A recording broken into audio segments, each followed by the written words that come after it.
Did you know there's only one unsolved hijacking case in the United States? He's the first man in U.S. history to hijack a plane for ransom. This is the story of D.B. Cooper. It was the day before Thanksgiving, November 24th, 1971, in Portland, Oregon. Passenger Dan Cooper pays $20 for a ticket from Portland, Oregon to Seattle, Washington, a 30-minute flight. You see, this was back in the 70s when there was zero security at an airport and no one checked identification. So when a nicely dressed man in his 40s said his name was Dan Cooper, he was Dan Cooper. As predicted, Mr. Cooper takes his seat in the back of the plane, and at 2:45 p.m., Flight 305 takes off for Seattle. Remember, this is only a 30-minute flight, so immediately the flight attendant asks for drink orders.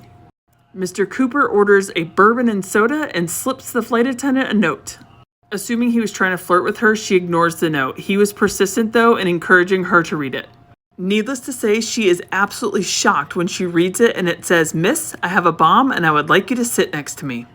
She complies, sitting next to him, and says, "Are you serious?" And he opens up his briefcase and shows her what appears to be a bomb. She immediately tells the pilot, who tells air traffic control, who then notifies the FBI. His demands were simple: $200,000 in cash and 4 parachutes. In exchange for his ransom, he releases all of the passengers off the plane. His $200,000 in cash is all in 20s and weighs about 23 pounds. Once the exchange was complete, they took off again. DB wanted to head to Mexico City, but the pilot insisted there was not enough gas, so they were headed to Reno. Once safely in the air, Mr. Cooper had the flight attendant go into the cockpit so he'd be alone in the plane. Around 8:10, the cockpit gets a warning that the rear door and stairs had been lowered. All we know at this point is the man named Dan Cooper is never seen or heard from again. Once they landed in Reno, he was gone.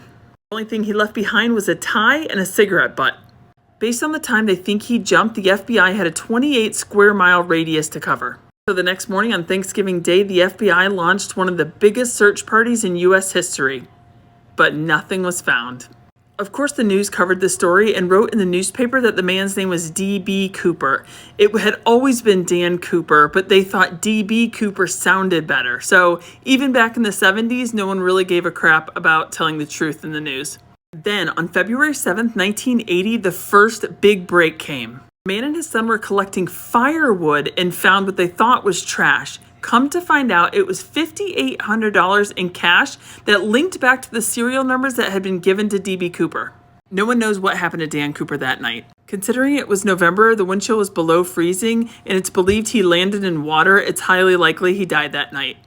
Who knows though, there are thousands of people, FBI agents included, who believed he survived it and was living his best life after.